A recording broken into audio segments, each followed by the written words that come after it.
முதல்ல நகத்தை கட்டையா வெட்டணும், ரொம்ப கட்டையா வெட்டணும். அப்பதான் எந்த கிருமியும் அதை ஒட்டாது. டாய்லெட் போகும்போது நம்ம சோப் போட்டு கழுவணுமா, கை ரொம்ப சுத்தமா வந்துடும். பாத்தீங்களா? அது சாப்பிடும்போது பெரும்பாலும் ரைட் ஹேண்ட்ல தான் சாப்பிடணும். ஏன்னா நம்ம இடது கையில தான் எப்போது இந்த மாதிரி தப்பான விஷயங்கள் நம்ம செய்வோம், இந்த மோசமான இதெல்லாம் நடக்கும். அப்போ வலது கை தான். அது சாப்பிடுறதுக்கு முதல்ல கையை சோம்பேறிப்படாம கையை நல்லா கழுவணும். ஒரு தடவைக்கு 2 தடவை கழுவி சுத்தமாக கழுவிட்டு அப்போ அந்த சாப்பாடை சாப்பிடணும். பெரும்பாலும் சாப்பாடு வந்து சூடாக இருக்கும்போது சாப்பிடணும். எந்த ஒரு பொருளை வந்து சூடு குறைஞ்சிச்சுன்னா அந்த இடத்துல கிருமிகள் வர ஆரம்பிச்சிடும். ஏன்னா சூடாக இருக்கிற இடத்துல கிருமிகள் இருக்காது. ஒரு பொருளை நீங்கள் வச்சுட்டு அது ரொம்ப ஜில்லுன்னு போச்சுன்னா அந்த இடத்துல நேராக வந்து ஈ வந்து உட்காரும், அல்ல மற்ற கிருமிகள் வந்து உட்காந்துருக்கும். அதில் அந்த சாப்பாடு வந்து ஆற அது டீகம்போசிஷன் எடுக்கும். அந்த சாப்பாடு வந்து அப்படியே அழுக ஆரம்பிச்சிடும். ஆனால் கண்ணுக்கு தெரியாது. அதனால ஆறுன பொருள் நீங்கள் சாப்பிட்டு பாருங்க, நல்லா இருக்காது. சூடாக இருக்கிற பொருள் தான் சாப்பிடணும். சூடு ஆறத்துக்குள்ள ஒரு பொருள் சாப்பிடணும். ஏன்னா சூடான பொருள்ல ஈ வந்து உட்காராது, கிருமிகளும் வராது. சொல்றது விளங்குதா? பெரும்பாலும் அம்மா சமைச்சு வச்சுப்பாங்க, சாப்பிட சொல்லுவாங்க, நீங்க இருமான்னு சொல்லிட்டு சாப்பாடு போட்டு அப்படியே கிடக்கும். அது சூடு ஆகிறதுக்குள்ள சாப்பாடு சாப்பிடணும். அப்போ நமக்கு ஆரோக்கியமான சாப்பாடு என்ன செய்யணும்? இப்போ நீங்களாம் வீட்டில் சமைச்சாங்கன்னா அம்மா சைவம் சமைச்சிருப்பாங்க, காய்கறி பழங்கள் தான் இருக்கும்.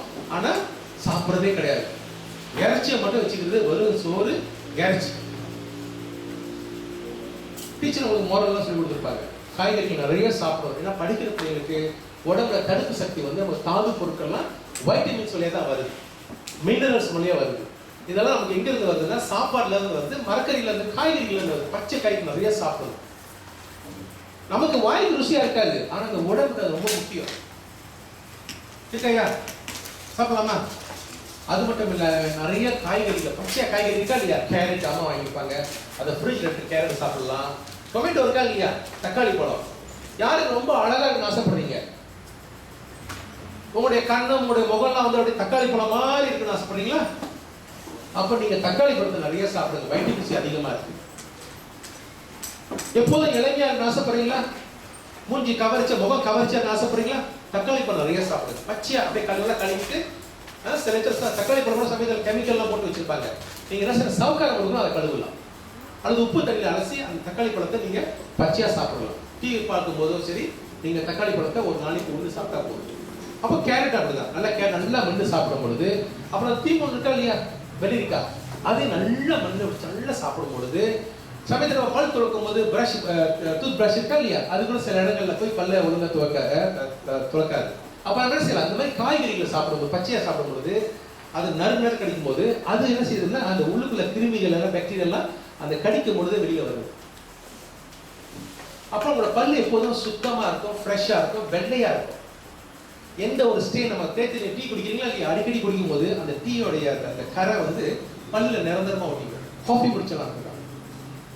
அதே மாதிரி சிகரெட் குடிக்கிறவங்களுக்கு அந்த மாதிரி பல்லெல்லாம் கலர் மாறிடும். நீங்க அழகா இருக்கீங்க, பல்லு கலர் சிவப்பாக மஞ்சள் ப்ரௌன் கலர் இருந்தா எப்படி சொல்லுங்க?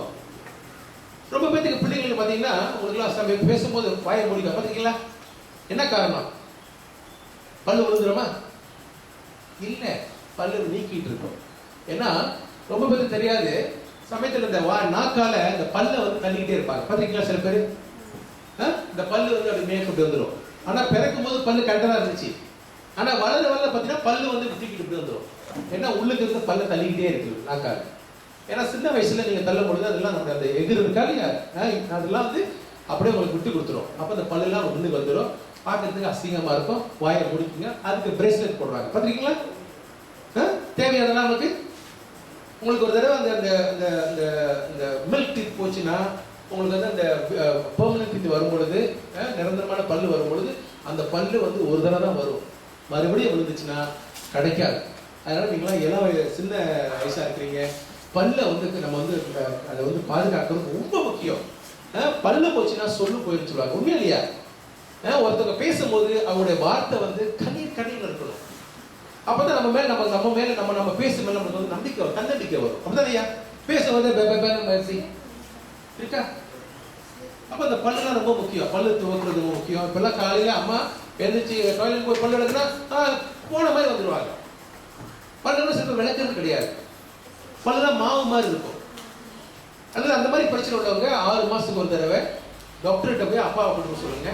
பல்லெல்லாம் நீங்க என்ன செய்யணும், டாக்டர்கிட்ட சொல்லி அதை வந்து சுத்தப்படுத்தணும். அதை வந்து என்ன செய்வாங்கன்னா சுத்தப்படுத்துவாங்க. they call it plaque removal system. அப்போ நீங்கள் போன டாக்டர் என்ன செய்வார், ஒரு மிஷின் மாதிரி வச்சுக்கிட்டு எல்லா பல்லையும் சுத்தப்படுத்துவார். எந்தெந்த கரைகள்லாம் ஒட்டிட்டு இருக்கோ, பாக்டீரியாலாம் இருந்துச்சுன்னா அதெல்லாம் எடுத்துகிட்டு பல்லை சுத்தப்படுத்துவார். அதை அடிக்கிற 6 மாதம் ஒரு மெயின்டைன் பண்ணணும். அதுக்கு வந்து டாக்டர் ஒரு 50 வழி 60 வழி சார்ஜ் பண்ணுவாங்க. ஆனால் நம்ம அந்த காய்கறி நிறைய சாப்பிட்டோம்னா நமக்கு அந்த பிரச்சனை கிடையாது. நமக்கு வைட்டமின் சியும் இருக்குது. பல்லு வந்து நல்லா நம்ம நல்லா மென்று காய்கறி சாப்பிடும் பொழுது நம்மளோட ஈரல் கம்ஸ் இருக்கா இல்லையா, இதெல்லாம் ரொம்ப ஸ்ட்ராங்காக இருக்கும். அப்போ நம்ம பல்லு நல்லா பிடிச்சிக்கும்.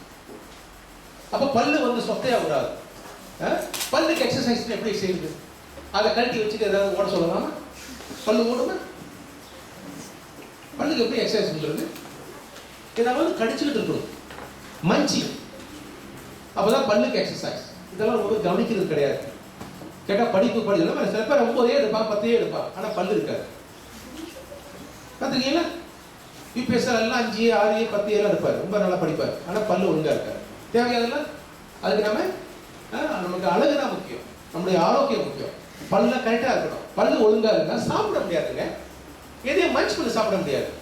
அப்படி என்ன செய்யலாம், நொறுங்க தின்பவன் 100 வயது இருப்பாங்க. பிடிக்கல அந்த பழமொழி பக்கம் பிடிக்கல. யாரு சாப்பாடை வந்து நல்லா மண்ணு சாப்பிட்றாங்களோ அவர்களை வந்து தீர்க்க ஆயுசா இருப்பாங்க. என்ன காரணம் ஐயா? ஏன்னா நம்ம சாப்பிட்ற பொருளை நல்லா மண்ணு சாப்பிட்றதுனால நம்ம வயிற்றுக்கு வந்து வேலையை குறைக்கணும். வயிறு வந்து வேலை குறைச்சிச்சுன்னா அந்த வயிற்றுல இருந்து வர அந்த எசிட் இருக்கா இல்லையா, திரவியம், அது வந்து குறைவா வெளியாகிறதுனால உடம்புல வந்து சூடு எப்போதுமே பாதுகாப்பாக இருந்துட்டு இருக்கும். அதான் அடிக்கடி இறைச்சி சாப்பிட்றவங்கன்னா ரொம்ப வேகமா முதுகு அடைஞ்சிருவாங்க சொல்லுவோம்.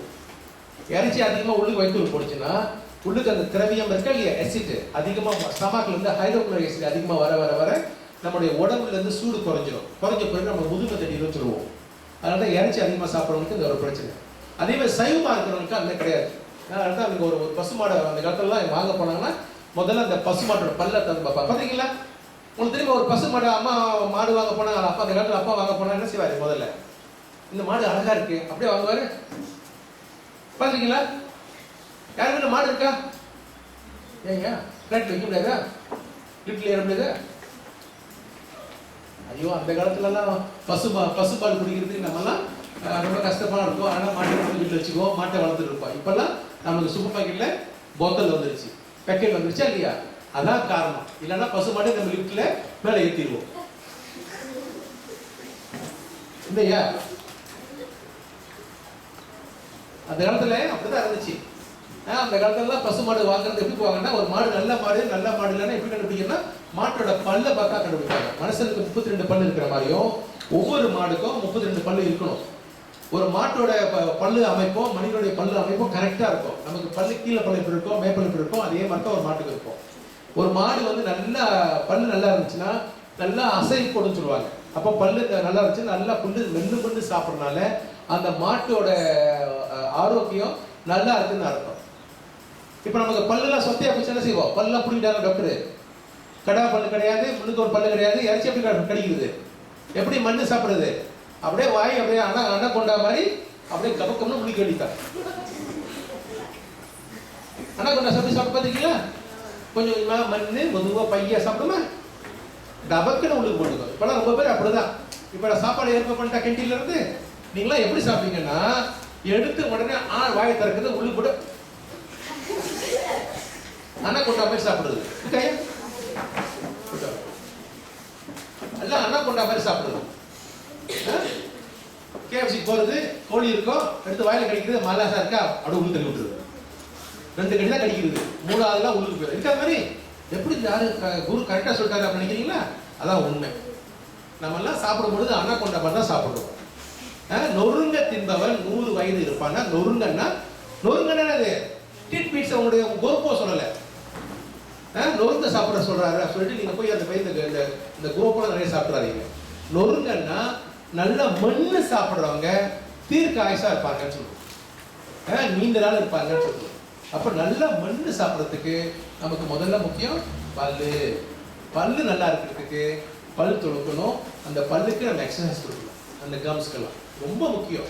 இது வந்து அப்பா அம்மா கூட வீட்டில் அக்கா தங்கச்சி யார் இருந்தாலும் நீங்க அட்வைஸ் பண்ணுங்க.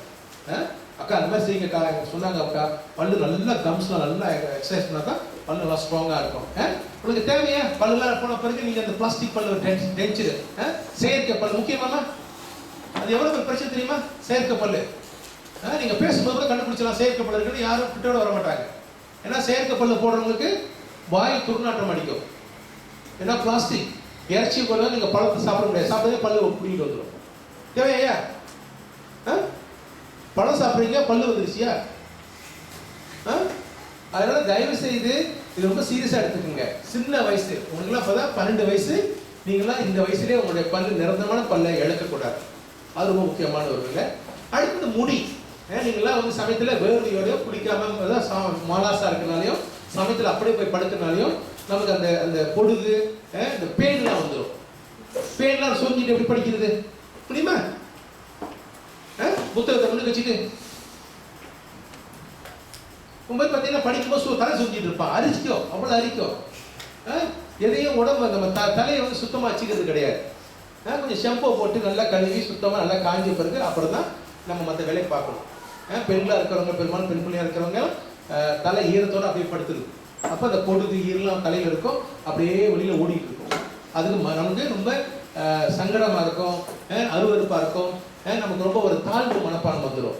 என் தலைவர் பேர் இருக்கு, எங்கள் அம்மா சொன்னாங்க, நான் ஸ்கூலில் போனெல்லாம் கண்டுபிடிச்சிருவாங்கன்னா அது ஒரு மாதிரி, அது ஒரு குற்ற உணர்வு மாதிரி நமக்கு வரும்.